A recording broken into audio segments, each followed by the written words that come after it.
They forgot me every Christmas. Not once. Not twice. Every single year. This year I stopped waiting.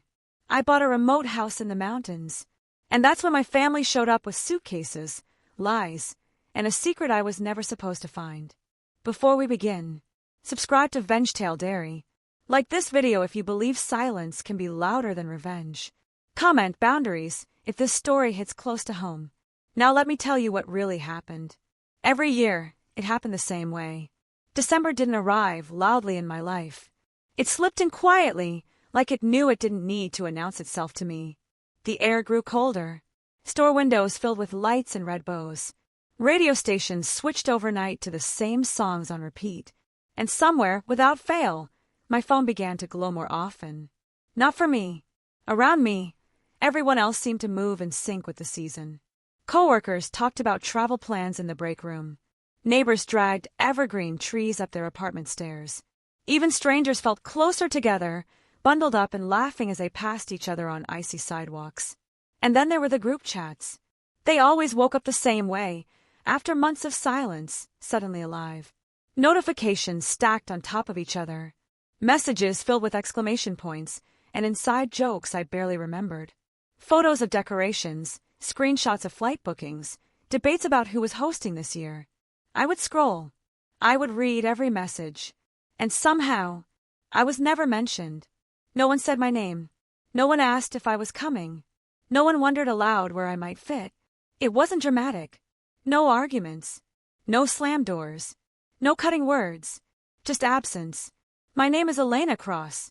And that's important, because for most of my life, my family had never made a big deal out of me leaving or staying. I wasn't the black sheep. I wasn't the disappointment. I was something far harder to explain to people on the outside. I was forgettable. Not in a cruel way. Not in a way that gave me the satisfaction of anger. But in a way that made me question whether my presence ever shifted the room at all. Growing up, I learned early how to make myself easy. Easy to accommodate. Easy to overlook. Easy to assume about. If I didn't speak up, no one accused me of being difficult. If I didn't ask, no one felt pressure to say no. If I stayed quiet, everyone stayed comfortable. It became my role without anyone ever assigning it. Every December, my mother had the same explanations ready, as if she'd practiced them in advance. Oh, we thought you were busy. We assumed you had work. We didn't think you'd want to drive all this way, honey. She always said honey at the end, like a soft blanket over something sharp. And I always nodded. I always smiled. I always told her it was fine. Because technically, it was believable. I did work a lot. I did live farther away. I did rarely complain. So the story made sense, to everyone but me. Meanwhile, my older brother Marcus filled every empty space without trying. He was married, loud, endlessly praised. The kind of man people described as solid. He had a presence that bent conversations toward him. When he laughed, other people joined in. When he spoke, people waited for him to finish. Marcus didn't have to remind anyone he existed. Holidays revolved around his schedule. Meals were planned around what he liked. Conversations circled back to his job, his home, his plans, his future. Even when he wasn't in the room yet, people spoke as if he already was. And me, I became a background detail. Something assumed, not confirmed. I stopped asking questions years ago. The first year I told myself it was an oversight. The second year, bad timing. By the third, I realized asking made people uncomfortable. It forced them to notice what they had already decided not to. So I stopped reminding them I existed. I learned to fill my Decembers with other things. Extra shifts. Long walks through neighborhoods that didn't know me. Quiet dinners, eaten on the couch with the TV low enough that my thoughts still had room to echo. I told myself I liked it that way. And maybe part of me did. But there was a kind of regret that settled in anyway. Not loud enough to demand attention. Just heavy enough to stay. It never healed. It just learned how to stay silent. That silence followed me everywhere.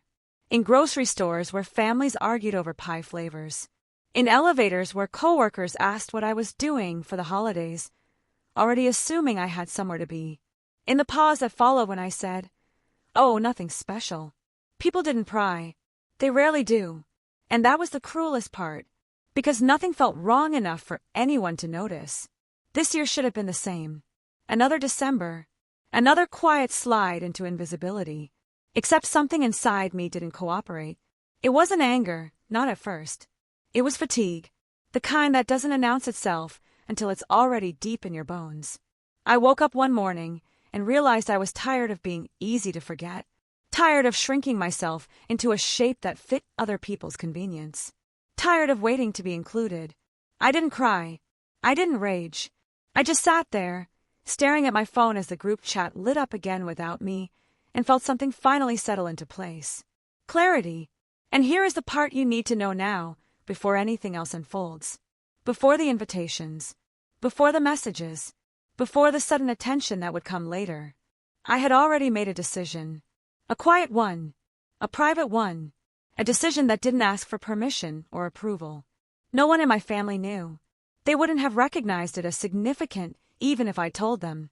But you should know, because it changes how everything that follows should be understood. I had already decided that this would be the last year my absence went unnoticed. Not because I planned to demand a seat at the table, but because I was done waiting outside the room. The decision wasn't dramatic. It didn't come with a speech or a deadline. It came with a calm resolve that surprised even me. The kind of resolve that only appears when you finally stop hoping someone else will choose you. I didn't know exactly how things would unfold. I only knew this. I wasn't going to disappear quietly anymore. And when December finished taking what it always took from me, when the lights came down and the group chats went silent again, something would be different. They just didn't know it yet, and by the time they did, it would already be too late to undo. I didn't buy the house to make a statement.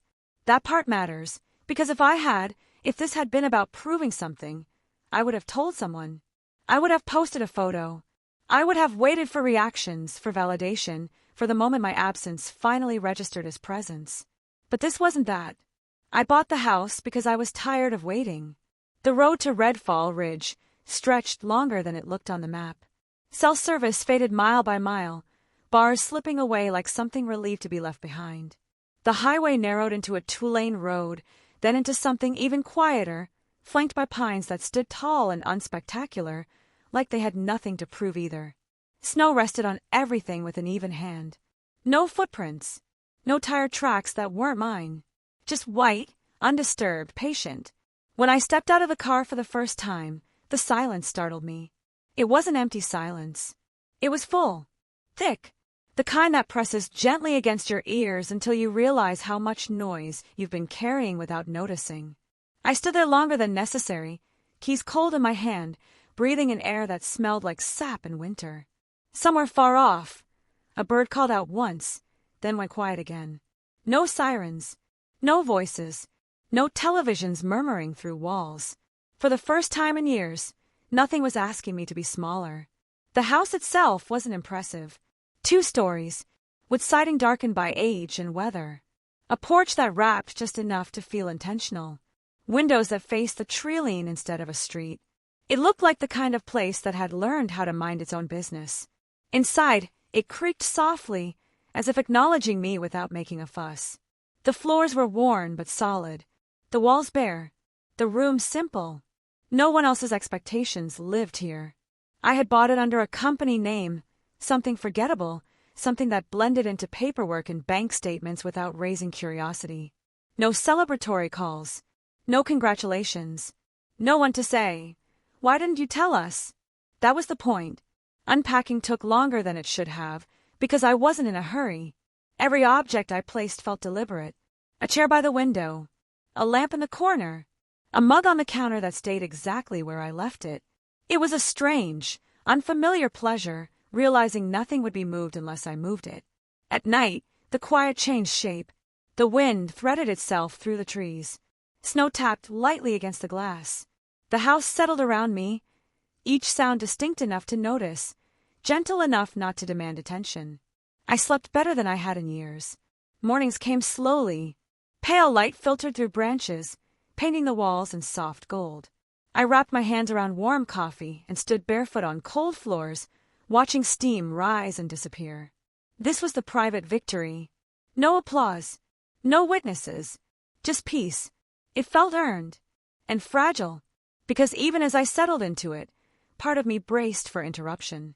Years of being overlooked had trained me to expect that anything good was temporary, provisional, easily reassigned. Still, I let myself believe in it. I spent the days walking trails that barely existed, following paths made by animals instead of people. I learned where the snow drifted deepest, where the sun lingered longest. I memorized the way the house sounded when the wind shifted, the subtle differences between night and early morning. Isolation stopped feeling like loneliness and started feeling like protection.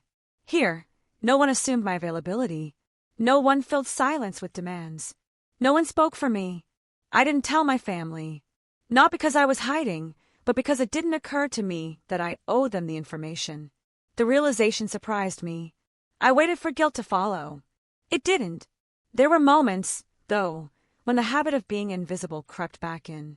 When I instinctively reached for my phone to share something small, a snowfall, a quiet joke, a thought that felt almost too light to keep to myself. Most times I put it back down. Until one morning I didn't. The sunrise was different that day. Sharper. Pink and gold slicing cleanly through the trees, catching on frost and turning it briefly luminous. I stood on the porch wrapped in a sweater, mug warming my palms, breath fogging the air. Without thinking too hard about it, I took a photo. Just one. No house number. No wide angle. No identifying landmarks. Just the edge of the porch railing, steam rising from the mug, the suggestion of light beyond. I posted it to a private account. The kind of account people forget exists. A handful of followers. Old friends. Acquaintances I'd lost touch with. The caption was simple. This year I chose quiet. It felt harmless. It felt like a whisper, not an announcement. I closed the app and went back inside, already forgetting about it. That's the thing about small mistakes. They never feel dangerous at the time. The day passed easily. I reorganized shelves. Cooked something simple. Watched the snow fall harder, softer, then harder again. By evening, my phone buzzed once. Then again. I didn't check it right away. Peace had made me careless. When I finally did look, there was a message notification from someone I hadn't spoken to in years. A casual question, wrapped in a compliment. Wow. Where's that place? It looks amazing. I stared at the screen longer than necessary. I didn't answer. Another buzz followed. Then another. Different names. Variations of the same curiosity. I told myself it was nothing. People notice photos all the time. Interest in equal intrusion. Still, something tight settled just beneath my ribs. I went to bed that night with the wind louder than usual, rattling the trees with more urgency than before. The house held steady, but the quiet felt thinner somehow. Less protective. By morning, the sky was heavy with clouds. The kind that pressed low, threatening more snow. I brewed coffee, stood by the window, and tried to shake the unease. That's when my phone lit up again. Not messages this time. Notifications. Mentions. Tags. Someone had shared the photo. Just a screenshot. The caption intact. My stomach dropped. Not sharply, not dramatically, but with a slow, sinking certainty. I told myself it didn't matter. There was nothing to identify. No one could trace it back to me. No one would connect it to anything meaningful. But even as I thought it, a different truth surfaced. People don't need details to feel entitled. They just need an opening. Outside, the road remained empty. Snow stretched undisturbed toward the trees. The house stood quiet, unchanged. But the silence had shifted. It no longer felt like something I had chosen. It felt like something waiting. And somewhere, far beyond Redfall Ridge, beyond the trees and the snow and the calm I had wrapped myself in, someone was starting to remember me. I didn't know it yet, but the quiet I had claimed was already being noticed. And attention, once awakened, rarely stays gentle. The family group chat exploded in the middle of the afternoon. Not gradually, not politely. It didn't ease its way back into my life the way it always had before. It arrived all at once, loud and crowded and impossible to ignore, like a room full of people suddenly turning toward me at the exact same time. My phone vibrated so hard against the table that it startled me. Then it vibrated again, and again. I stared at the screen for a few seconds before picking it up, my chest tight with a feeling I didn't recognize right away. It wasn't excitement. It wasn't relief. It was dread. Messages stacked faster than I could read them. Is that your house? Where's that place? That looks incredible. When did this happen? Exclamation points everywhere.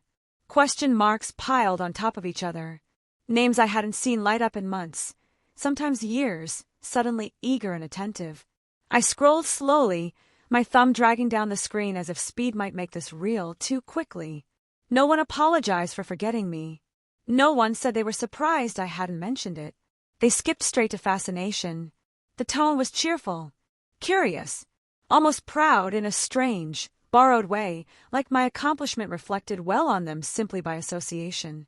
For a brief moment, a foolish part of me wondered if this was what it felt like to finally be seen. Then the messages kept coming. That view, though. Is it hard to get to? I love the quiet vibe. This would be perfect for Christmas. That last one sat there longer than the rest. Perfect for Christmas. I told myself it was just a comment. A thought typed without intention. People said things like that all the time. Still, my stomach tightened. I didn't respond. Not because I was trying to make a point, but because I didn't know how to enter a conversation that had already decided so much without me. The typing bubbles appeared and disappeared. Someone posted a laughing emoji. Someone else sent a heart. The energy felt celebratory, like they were gathering around something they believed belonged to all of them. And then my mother sent the message. It was longer than the rest. Calm, confident, familiar. Good timing. Marcus and Leah need space with the baby coming. We'll use your place for Christmas this year. No greeting. No pause. No question mark. Just a plan. The room seemed to tilt slightly as I read it again. We'll use your place. As if it were already decided. As if the logistics were the only thing left to figure out. As if my role in the conversation had already been fulfilled by existing at all. Before I could process it fully, Marcus replied. A thumbs-up emoji. That was it. Not excitement. Not gratitude. Agreement. Then another message came through, this one a photo. Boxes stacked against a wall. A partially assembled crib. Soft blue fabric folded neatly on top. On one of the boxes, written in thick black marker, was a single word. Nursery. I stared at the image longer than I should have. The implication settled slowly, like cold creeping through gloves. They weren't talking about visiting. They were talking about moving in. Not permanently, maybe. Not officially. But long enough to matter. Long enough to rearrange the quiet I had fought for without ever asking me whether I was willing to give it up. The messages continued around the photo, light and efficient. This will be so much easier. The air will be good for the baby. Less stress for everyone. Everyone. I was nowhere in that word. And that's when I understood something that made my chest ache in a new way. They hadn't forgotten me anymore. They had claimed me. It wasn't malicious. That was the part that made it harder to push against. No one was sneering. No one was threatening. No one was trying to hurt me. They were smiling. They spoke as if this arrangement benefited me, too, whether I recognized it or not. As if my resistance, if it came, would simply be confusion that needed correcting. Marcus especially. If there was a villain in this story, he would never see himself as one. Marcus had always believed in family as a shared resource. Space, time, money, emotional labor. If one person had it, everyone did. He had grown up that way, thrived in it.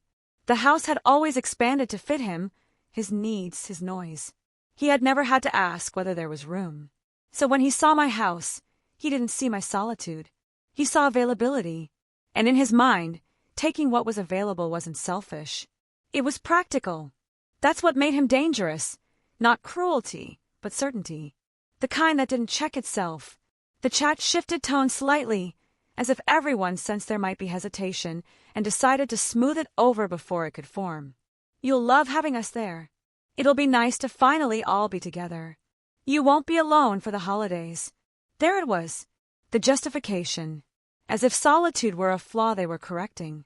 As if my quiet were something sad that needed to be fixed, rather than something I had chosen. I felt heat rise behind my eyes, not tears yet, just pressure. The familiar instinct to stay agreeable stirred, urging me to let it happen, to adapt, to make space.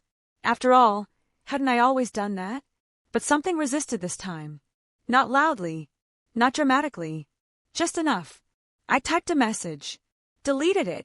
Typed another. Deleted that too. Anything I said felt like it would either invite negotiation or provoke disappointment. Both options exhausted me. So I watched instead. Plans began forming without me. Arrival times. Who would bring what? Which room would be best for the baby? Marcus mentioned the fireplace. My mother suggested moving furniture. They spoke as if the house were already theirs to arrange. And the strangest part was how warm it all sounded. No hostility. No raised voices. Just cheerful assumption, wrapped in love and practicality and family tradition. It felt worse than being ignored, because this attention wasn't about me. It was about access. My phone buzzed again, this time privately. A message from my mother. You're quiet. I hope you're not overthinking this. Overthinking. The word landed heavily, as if the problem wasn't the decision being made for me, but my potential reaction to it. I set the phone down and walked to the window. Outside, snow drifted steadily from the sky, softening the world into something almost unreal. The trees stood unmoving, indifferent to human plans. The road remained empty. Everything I had built here, every quiet morning, every careful breath of peace, felt suddenly fragile, like glass tapped too sharply. Behind me, my phone lit up again. Then again. I didn't turn around. I already knew what was happening. Momentum had taken over. And momentum doesn't ask permission. When I finally picked the phone back up, the last message in the chat was from Marcus. A simple sentence. We'll head up early to get settled. Early. Settled. The word sat there, heavy with finality. I looked around the room, the chair by the window, the mug on the counter, the silence I had claimed inch by inch. And for the first time since arriving here, the house didn't feel empty. It felt threatened. Outside, snow continued to fall, covering tracks before they could be seen. Inside, plans were already being made. And I knew, with a clarity that left no room for doubt, if I didn't stop this now, there would be no quiet left to protect. I typed one sentence. Just one. No. That won't work. I stared at the words before sending them, waiting for the familiar rush of doubt to take over. The urge to soften it, to explain, to apologize for existing in my own life. It didn't come, so I pressed send. The message left my phone quietly. No dramatic sound.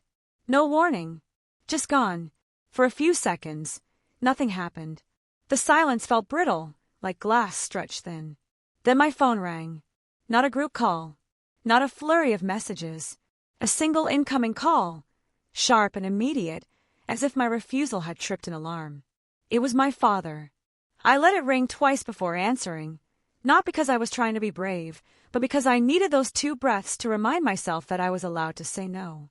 His voice was calm when he spoke, controlled, the way it always was when he believed he was being reasonable. "Elena," he said my name like a correction. "We need to talk about this." I didn't answer right away. He continued, filling the space easily, confidently, as if silence were something to be managed. "Your mother is upset. She thinks you might be misunderstanding what we're trying to do." I looked around the room as he spoke, the quiet corners, the soft hum of the house settling into evening, the space that had never once asked me to justify my presence. "I understand perfectly," I said. There was a pause. Not surprise. Calculation. "Elena," he said again, slower this time. "Don't be difficult." The word landed gently, which somehow made it worse. "I'm not being difficult," I said. "I'm setting a boundary." Another pause, and then he said the sentence that cracked something open in me. "This isn't about you." Not shouted, not weaponized, just stated, as fact. It hit harder than anger ever could. Not about me. In my house. In the life I had built quietly, without help or applause. I felt something cold move through my chest. Not rage, not heartbreak, but a kind of clarity that hurt because it explained so much. "If it's not about me," I said carefully, "then why is it my house?" He exhaled softly, the way people do when they think someone else is being unreasonable. "Elena, you know what I mean. This is about family, about doing what makes sense right now." There it was. Tradition, practicality, the familiar language of justification. Marcus and Leah are under a lot of stress, he continued. They need support. You have space. This is what families do. I could almost see him nodding as he spoke, convinced by his own logic. And what do I need? I asked. The silence on the other end stretched longer this time.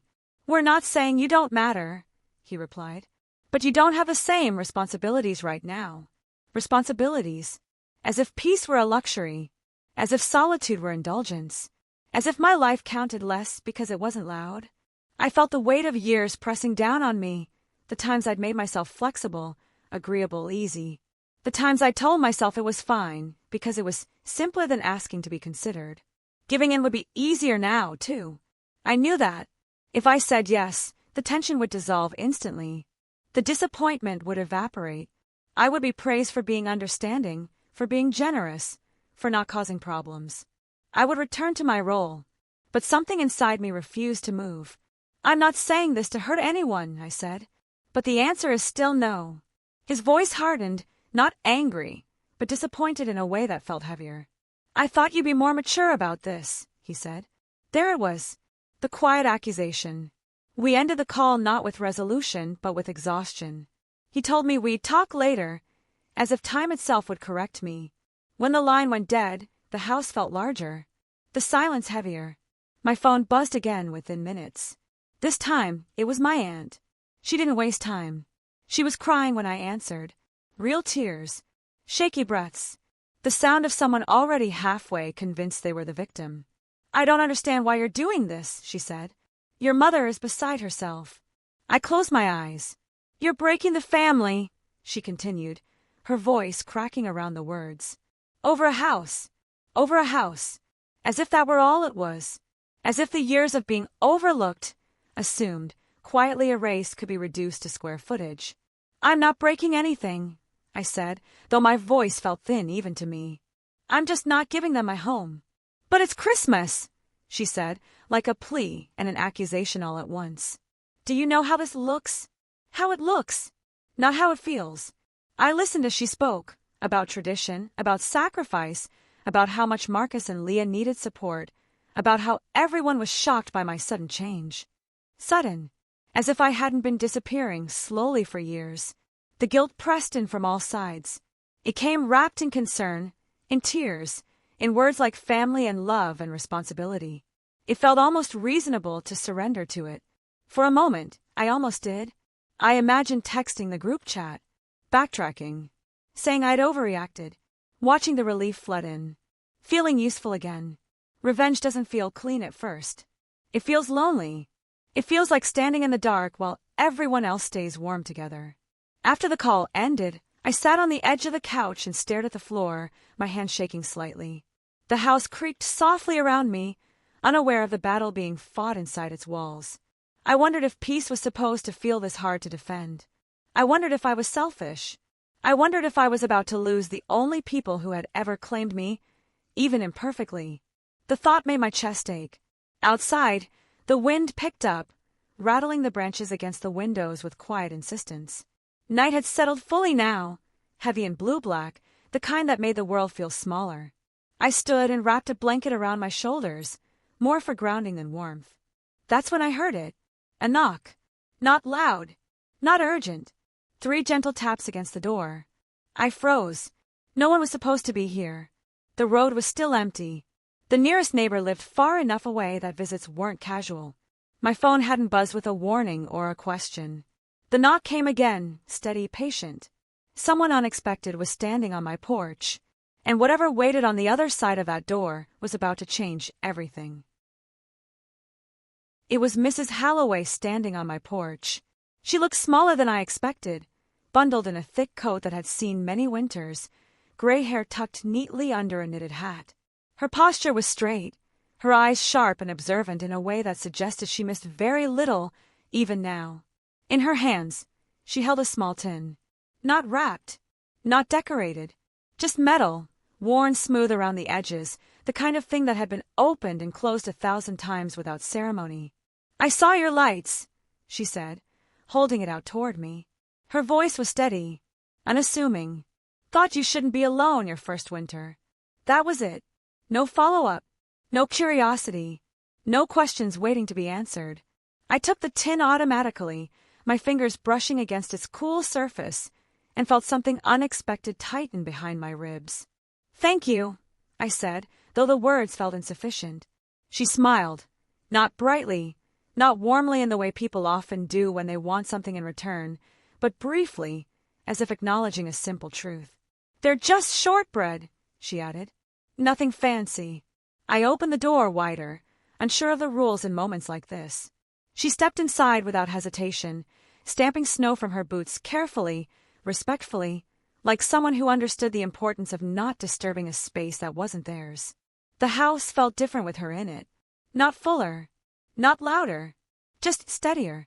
She glanced around once, taking in the room, the chair by the window, the bare walls, the quiet corners, but didn't comment.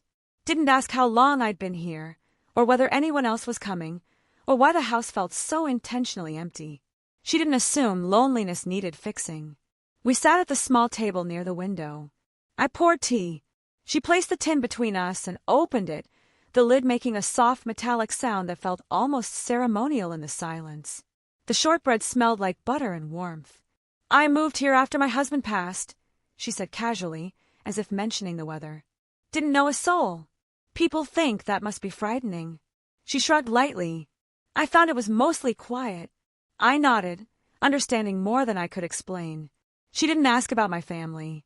That, more than anything, felt like a gift. Because all evening, my phone had been vibrating with the weight of other people's expectations. Messages that framed my boundaries as betrayals. Calls that treated my no as an obstacle to be worn down. Mrs. Halloway did none of that. She sat with me, sipping tea, letting the silence stretch and settle without trying to fill it. Outside, the wind brushed gently against the windows, but inside, the house held. At one point, she glanced at the phone face down on the table and then back at me, her gaze kind but knowing. "People get loud around the holidays," she said. "They confuse togetherness with obligation." She didn't say it like advice, just an observation. I felt my throat tighten. No one in my family had spoken that gently to me in weeks. When she stood to leave, she didn't linger. Didn't wait for gratitude to deepen or conversation to stretch longer than it wanted to. "Good night, ELENA," she said. "If you need anything, you know where I am. Not call me anytime. Not we should do this again. Just an offer, clean and optional." After she left, the house felt quieter than before, but not emptier. I closed the door and leaned my forehead against it for a moment, breathing slowly. The tin sat on the table, its presence modest but grounding. That small act of kindness had done something no argument or confrontation ever had. It clarified. My family's attention had been loud, consuming, heavy with expectation. It came with plans already made, roles already assigned, and guilt ready to deploy the moment I resisted. Mrs. Halloway's kindness came with none of that. She hadn't asked who was coming for Christmas, hadn't assumed she belonged in my plans, hadn't tried to fill my space with her needs. She had simply noticed and respected. I thought about my mother's message, "We'll use your place for Christmas this year," about my father's calm disappointment, about my aunt's tears. None of it had been about whether I wanted them there, only whether I would allow it. The realization settled slowly but firmly. Family, I understood now, wasn't who demanded access to your life. It was who honored the door when it was closed. That understanding didn't arrive with anger. It came with relief. The guilt I'd been carrying, heavy, ingrained, reflexive, began to loosen its grip. Not disappear entirely, but lose its authority. For the first time since the messages started, I didn't feel like I needed to explain myself. I spent the rest of the evening differently than I had planned. I walked through the house, not as someone defending it, but as someone inhabiting it fully. I checked the locks, drew the curtains, made a list in my head, not of apologies or explanations, but of boundaries. Simple ones, clear ones, the kind that didn't require justification. I realized then that kindness had given me something my family never had. Permission, not granted by them, but recognized within myself. I wasn't angry. I wasn't plotting revenge. I was preparing to hold my ground calmly, preparing to let disappointment belong to the people who created it, preparing to protect the quiet I had chosen. Outside, snow continued to fall, layering the world in white, erasing tracks as soon as they appeared. The road remained empty, but I knew that wouldn't last forever. The attention had already returned. And attention, once it finds a place to land, rarely leaves on its own.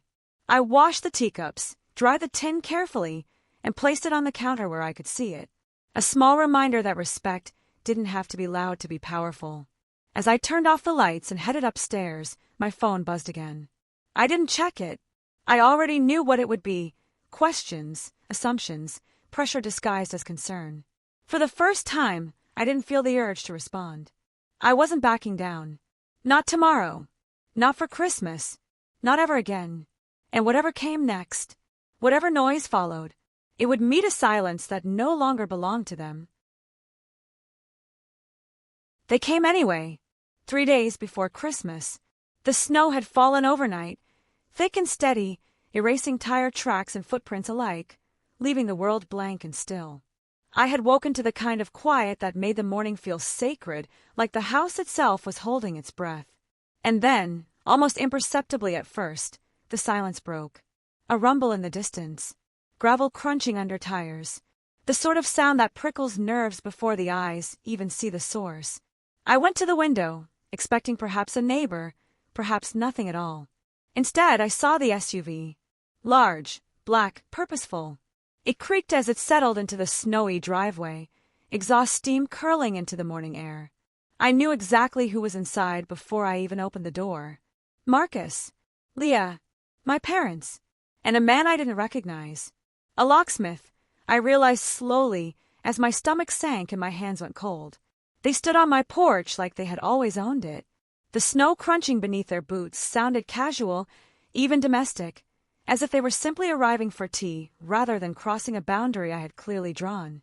My mother's face appeared next, framed in the doorway, warm and bright. She didn't knock. She didn't hesitate. She smiled, camera ready, capturing the moment as if it were meant to be shared with an audience of generations. "Open up, honey," she said. Her voice was gentle, soothing, familiar. "Let's not do this." It wasn't an order. Not exactly. It was a suggestion coated in affection, a plea masquerading as reason. And in that moment, I felt it, the moral line, the boundary I had drawn with care, wavering. Because calling the police, my rational mind said, felt cruel. They were my family. Well-meaning, convinced they were doing the right thing. Marcus, in particular, radiated certainty, the kind of certainty that didn't see wrongdoing, only opportunity. He believed he was acting in everyone's best interest, reshaping my space for the sake of the baby, for the sake of tradition, for the sake of togetherness. I could see it in the way he unloaded the boxes, each step deliberate, confident, hand steady, smile present. Leah laughed softly, unpacking blankets, as if she had always been welcome here, as if my absence had never been a choice. And my parents, they looked calm, measured, unshaken by my phone calls, my texts, my repeated refusals. They had already reframed the situation in their minds. My protest was a temporary lapse, a minor misunderstanding to be gently corrected. The locksmith lingered near the door, keys in hand, waiting patiently for direction. Professional, neutral, unafraid, unaware of the emotional minefield he was standing in. I felt my hands shake, not with fear, not with anger, but with the weight of impossibility. Every instinct screamed at me, "This is your house. This is your boundary. Protect it." But every lesson from years of familial expectation pressed against that instinct. Don't make a scene. Don't create conflict. Keep the peace. Love is measured in compromise. Love is keeping the holidays sacred. Love is letting others feel comfortable, even if you are uncomfortable. The air between us was thick, taut with unspoken arguments and the cumulative weight of every past Christmas I had spent invisible. Every moment I had shrunk, deferred, and accommodated, waiting for recognition that never came. The SUV door closed. Snow brushed against boots. Boxes were stacked. The crib, half assembled, stood in the hallway like a silent accusation. I could hear the faint jingle of the ornaments I had carefully arranged on a side table weeks ago. I had thought they were just decorations, small pockets of private comfort. Now they sounded like witnesses, like a jury of one, judging my hesitation. My father's voice cut through the quiet. Calm, measured, precise. "Elena, don't be difficult," he said again, not angry, not pleading, not commanding. Just stating a truth he believed unassailable. I wanted to scream. I wanted to tell him that my home was mine, that my absence had never been casual, that my silence was deliberate, that the house, the snow, the quiet, and even the shortbread tin from Mrs. Halloway were part of my own claim to space I had earned and chosen. But my throat tightened. Words failed me. Because this wasn't a simple confrontation. It was a moral crucible. If I called the police, I would assert control. I would protect the boundary I had drawn in clear ink. I would preserve the peace that had allowed me to breathe for the first time in years. But doing so would brand me cruel, would label me selfish, would fracture relationships I wasn't sure I wanted to fracture but couldn't stomach surrendering either. If I didn't call, I would let them enter. I would let my home become a stage for a performance I had not agreed to. I would surrender a piece of myself to their well-meaning certainty. Either choice demanded a sacrifice. I felt the heat of indecision rise, pressing into my chest. My mind flicked through every argument I had rehearsed, every boundary I had imagined enforcing, every quiet morning and evening I had claimed, every snow-covered trail I had walked alone, every meal I had eaten without interruption. I could feel the house holding its breath with me, the way it had always done on nights when the wind shifted just so. The walls seemed to press closer, reminding me of the life I had built quietly. And yet, they were already here. Their attention had arrived like a storm, gentle in words, but massive in presence. Each step they took, each object they placed, each smile offered in good faith, it all felt like a tidal wave of inevitability. The locksmith lingered near the doorframe, glancing between Marcus and me as if unsure where his duty ended and human judgment began. He had no reason to choose a side, no reason to feel the tension or the dread settling into the room like snow on a roof. And I couldn't blame him. I could only watch. My parents smiled, patient and unwavering. My mother adjusted a blanket on the couch as if it were the most natural thing in the world that she had come in without asking. Marcus hummed softly while setting the crib upright, his hand steady, his confidence unshakable. Leah checked the boxes, her laughter light and uninterrupted. And I felt myself shrink, not physically but morally, emotionally. The ground beneath my resolve felt unstable, as if every value I had carefully nurtured were now suspended over an abyss. This was the lowest point, the point where self-respect and peacekeeping collided, where every principle I had held seemed to demand a choice I wasn't certain I could make, where the past met the present, and both demanded allegiance. My phone sat on the table, screen dark. It had all the answers I needed, or none of them. A tool for control, a link to authority, a lifeline to law enforcement, and yet also a weapon I hesitated to wield. I could feel the tin Mrs. Halloway had given me yesterday, still on the counter, a reminder of quiet, of respect, of what it meant to honor boundaries without explanation. That small act of kindness was my only anchor. I thought about her hands, the unspoken permission she had offered me simply by noticing and leaving the choice intact. Could I extend that kind of clarity and respect to myself? Could I allow the law, and my own voice, to assert what should never have been optional in the first place? My hands trembled. A lock of hair fell over my eyes, and I brushed it back as I stared at the front door, at the SUV idling in the snow, at the neatly stacked boxes at the crib, at Marcus smiling in good faith as though nothing in the world could be wrong with this arrangement. The moral calculus churned inside me like storm clouds over frozen hills. Call. Protect. Assert. Maintain. Don't call. Concede. Compromise. Preserve relationships. Both options were correct in some sense. Both were wrong in another. And in that moment, I realized the truth that had been hidden beneath years of small omissions and quiet absence. Some lines, once crossed, even by those who think they are right, must be defended. But defending them comes at a price. I closed my eyes briefly, willing the shaking in my hands to stop. Willed myself calm. Tried to anchor in the lessons I had learned from Mrs. Halloway: respect, observation, choice. The front door loomed in front of me. Behind it, a living room transformed into a stage for family certainty. Snowflakes clung to the edges of the porch like spectators, waiting. I reached slowly for the phone. The line between peace and self-respect had never felt so sharp. I took a breath, and then I made the call.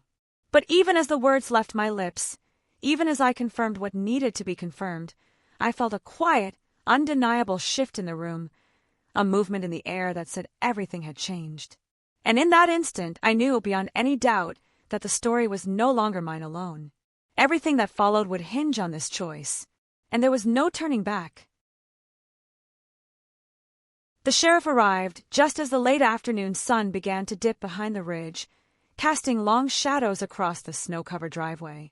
He stepped out of his cruiser slowly, boots crunching in the crusted white, moving with the measured calm of someone who had seen more than he ever needed to remember, and yet noticed everything that mattered. There was no siren, no dramatic entrance, no fanfare, just authority, quiet and deliberate, like a tide that reshapes a shore without effort. I opened the door before he knocked. The simple motion felt surreal, like I had crossed a threshold I had rehearsed in my mind countless times, but reality moved slower, heavier than imagination. He nodded once at me, acknowledging the quiet tension in the air.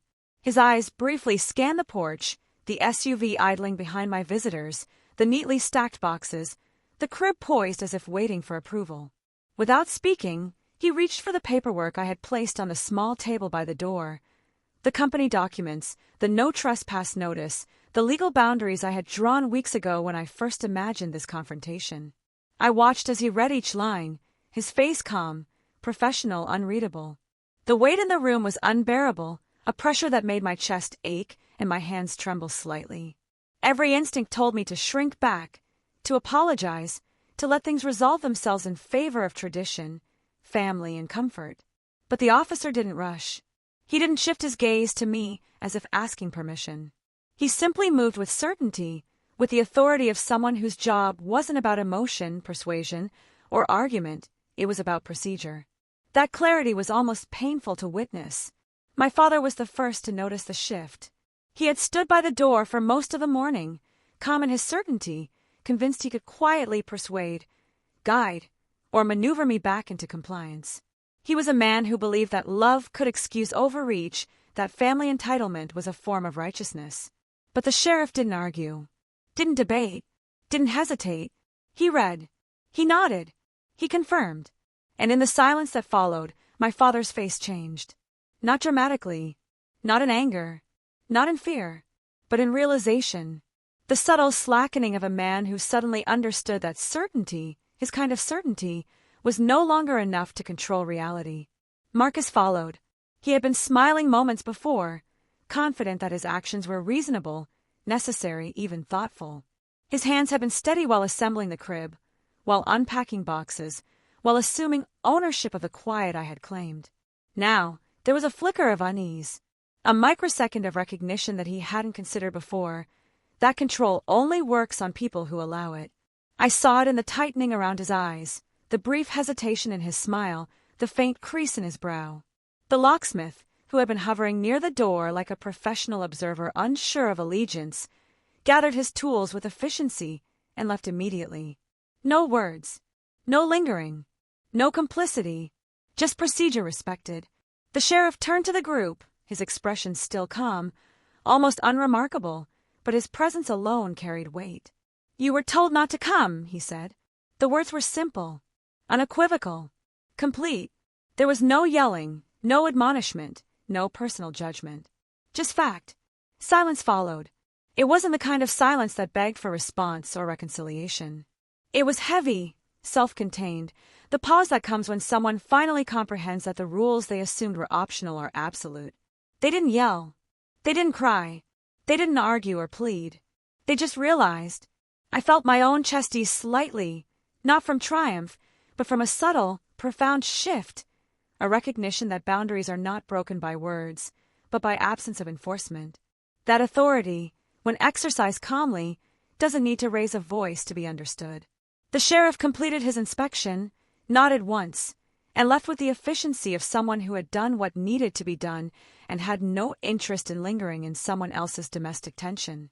I closed the door behind him, the click of the lock sounding louder than any shouting ever could. Outside, the wind stirred the snow along the walkway, swirling it into tiny drifts that glittered in the fading light. The SUV remained. The boxes remained. The crib remained. But the air had changed. Marcus looked at me then, really looked, as if seeing me for the first time in a long while. Not the sister he assumed would adapt quietly, not the home he thought was available, but someone who had chosen, with measured intention, to protect her space. He reached for his phone, hesitated, and typed a message. It arrived in my inbox seconds later. I didn't know you felt this way. No apology. No demand. No justification. Just a quiet acknowledgement that the world he had assumed belonged to all of us equally was more complicated than he realized. I read it slowly. Let it linger. Let it land. And for the first time in my life, that wasn't my problem. Not to manage. Not to correct. Not to fix. The power had shifted. Not with anger. Not with spectacle. Not with loud declaration, but with procedure, authority, and calm clarity. The lesson they learned wasn't taught in a room of shouting or conflict. It was learned in the quiet moment when the law, and the boundaries I had defined, simply existed and were respected. I looked around my home, the way I always did after Mrs. Halloway's visit, after the quiet evenings of preparation. The space I had claimed wasn't expanded or diminished. It simply existed. I existed within it. And that was enough. No one else had to approve. I didn't feel the rush of vindication I had imagined. No loud cheers, no dramatic satisfaction. Just a sense of equilibrium.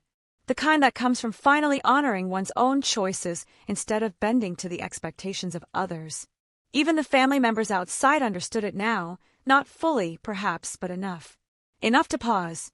Enough to recognize that some lines, once drawn, will not be crossed lightly. Enough to carry the memory of being wronged without bitterness being laid at my feet. The room was still. The only sound was the quiet tick of the clock, measuring moments with a rhythm that belonged entirely to me. I considered replying to Marcus. Something clever, cutting, or triumphant. Something that would punctuate the moment. And then I realized I didn't need to. The text wasn't a question. It wasn't an accusation. It was a bridge, a subtle offering of awareness. And I had no desire to walk across it just to prove myself right. I put the phone down. Instead, I walked to the window and looked out at the snow. The wind moved the flakes in lazy circles, erasing footprints, softening the edges of tracks I hadn't even noticed. The world felt quiet and expansive and entirely mine. That moment, still, understated, procedural, was my victory. Not the kind that shouts or demands recognition. Not the kind that humbles or punishes. Just the kind that exists quietly, undeniable, in the space where choice meets consequence. And I understood something essential. Sometimes the most profound justice isn't loud. It doesn't need to be dramatic. It arrives in calm, measured waves, shifting the balance, subtly until it cannot be ignored. I glanced back at the tin Mrs. Halloway had left me, the shortbread resting quietly on the counter, and smiled faintly. The lesson of kindness, of respect for boundaries, had extended further than anyone, including me, had imagined.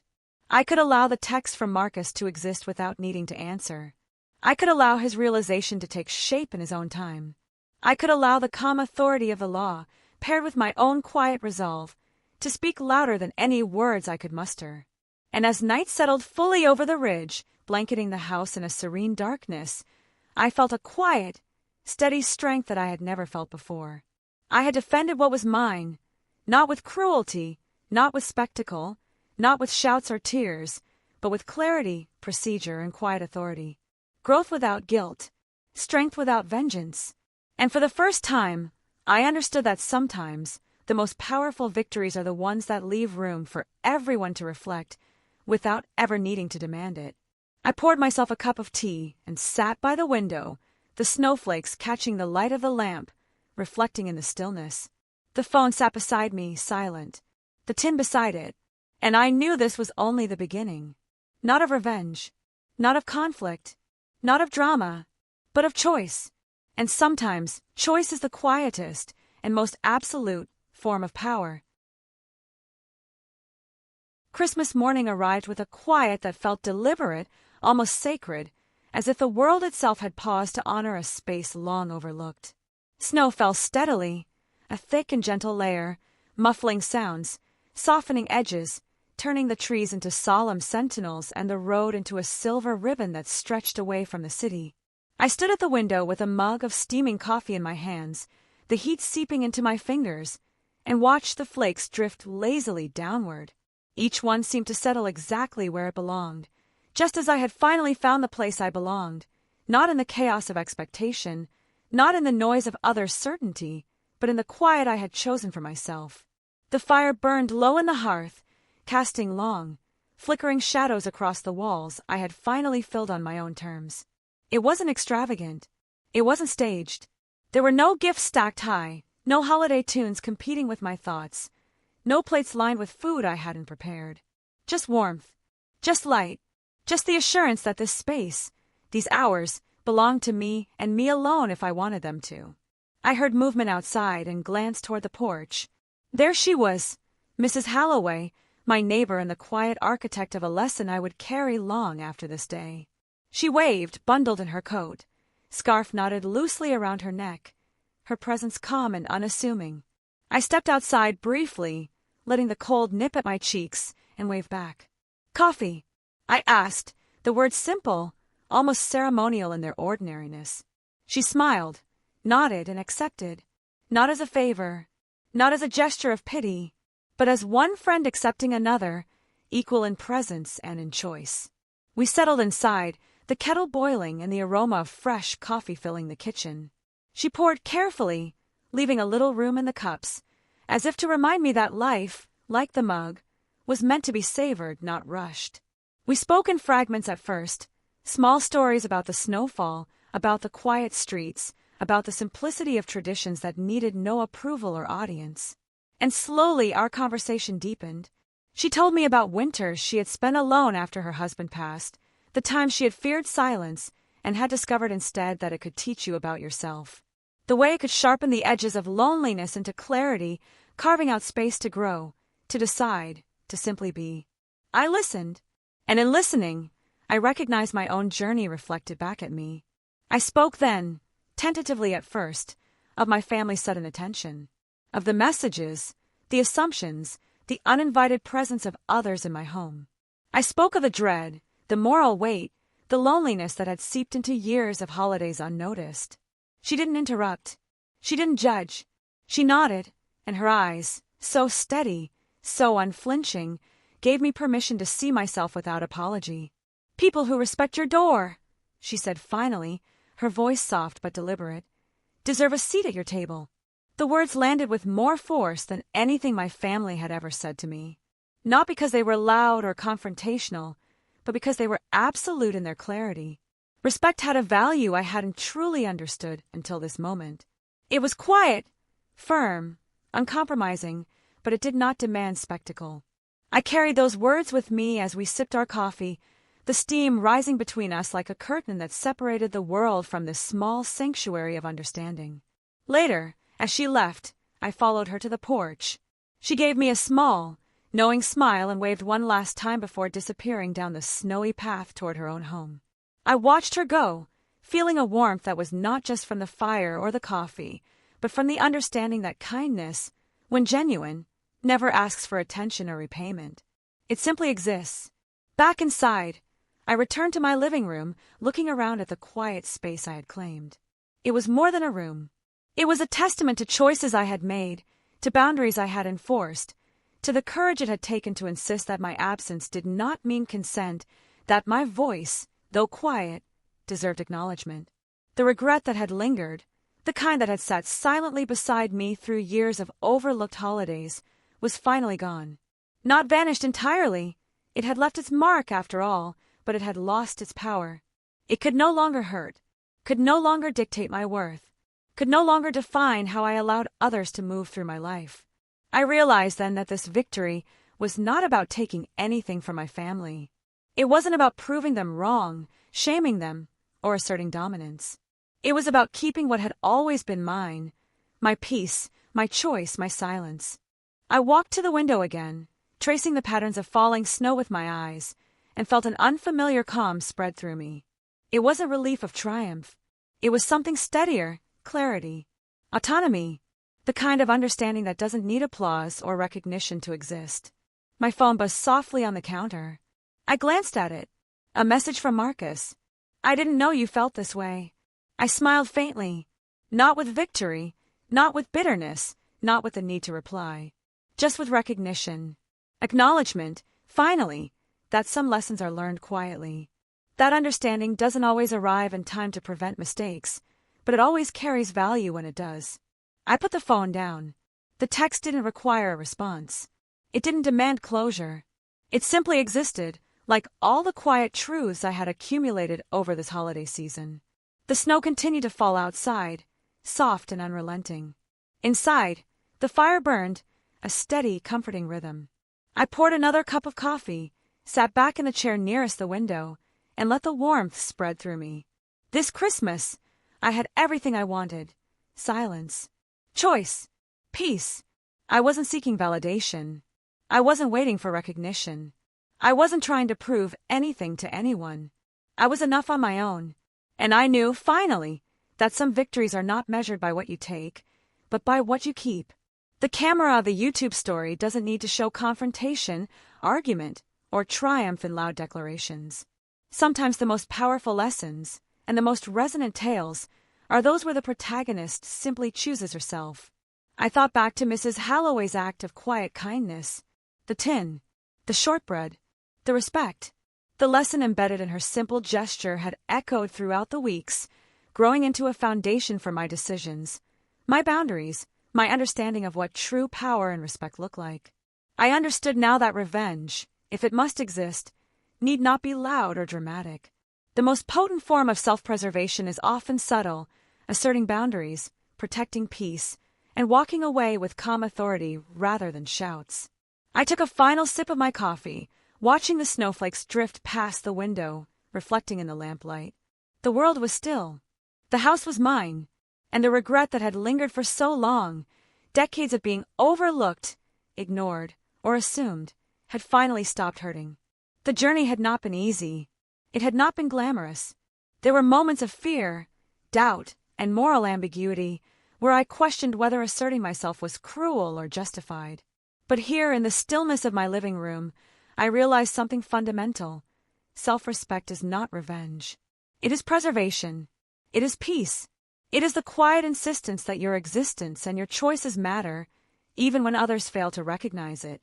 I reached for my camera, turned it on, and began to speak, the words flowing as naturally as the snow outside. Some revenge is loud, but the most powerful kind is when you walk away and never look back. When you protect what is yours, not to hurt anyone, but to honor yourself. When you learn that peace, choice, and silence are victories in their own right. I paused, letting the message sink in.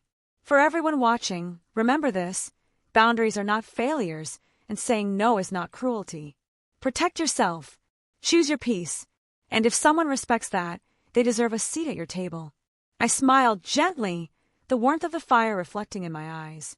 If you found the story meaningful and want to see more tales of quiet power, revenge through self-respect, and growth without guilt, please engage. Like this video, leave a comment sharing your thoughts, and subscribe to VengeTale Dairy for more stories that explore the thin lines between loyalty, love, and self-preservation. I set the camera down, feeling the weight of the holiday lift from my shoulders. The day stretched ahead, unbroken by expectation, untarnished by assumption. For the first time, I understood fully that the gift I had claimed was not something anyone could take from me. Not my family, not circumstance, not even the lingering shadows of past neglect. It was mine, quiet, certain, absolute, and in that certainty, I knew that the story I had lived, the lessons I had learned, and the choices I had made would carry forward. Not with spectacle, not with drama, not with need for validation, just with peace, choice, and silence. The snow fell outside, layering the world in white, softening edges reflecting light. Inside, I sat with my coffee, the fire burning steadily, the tin from Mrs. Halloway on the counter as a silent reminder of the power of quiet acts, and the knowledge that some victories are not about taking, they're about keeping. And that, I realized with a deep, unwavering calm, was the best Christmas gift I could ever give myself.